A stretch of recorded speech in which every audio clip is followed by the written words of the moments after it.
Senator Coons. And thank you, Chairman Durbin.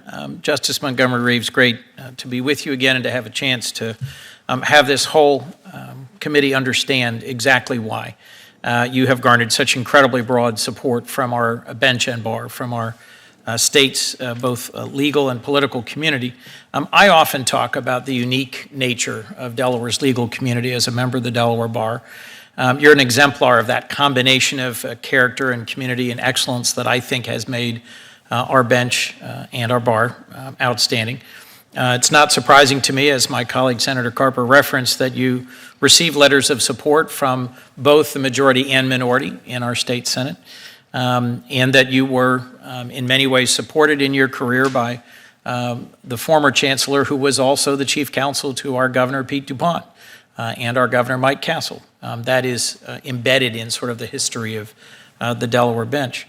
As a judge on the Chancery Court and as a chancellor, and as a justice on our Supreme Court, what do you think distinguishes the Delaware judiciary?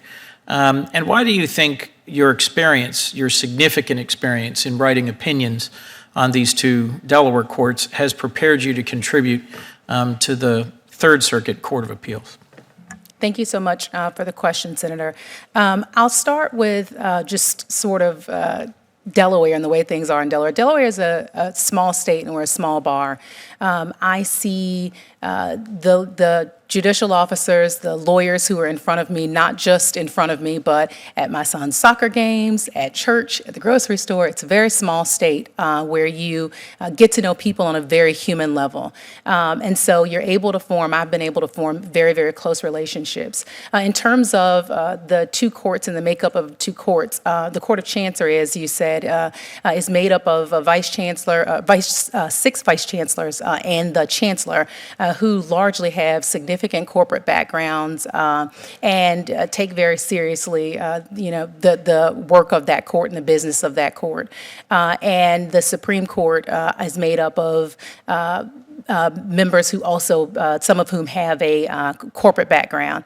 That's part of what goes into that, as you said. And with respect to the opinion writing, the benefit of that, in my view, is, number one, just an exposure to a broad array of subject matters, and being able to think through, learn quickly new areas of the law, getting up to speed, and then writing judicial opinions on them that are hopefully clear and really explain to the litigants precisely what we're doing and why.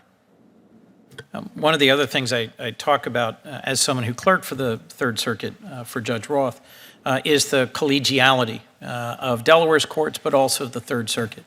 The collegiality of some of our federal circuits has been somewhat strained as a reflection of our national challenge in terms of our ability to work well together. I think it speaks volumes about your nomination that our Chief Justice, C.J. Seitz, is here, our Chancellor, Kathleen McCormick.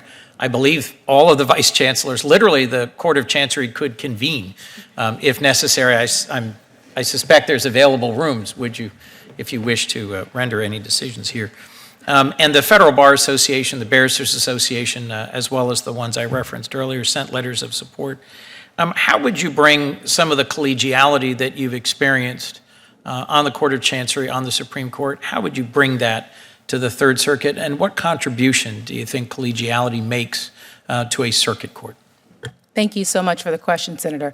I have been very lucky to have amazing colleagues. As you heard, our courts in Delaware are balanced. They're made up of no more than a simple majority of the two political parties, but none of that matters when you are deciding cases. You're supposed to decide cases on the facts of the case and the applicable law.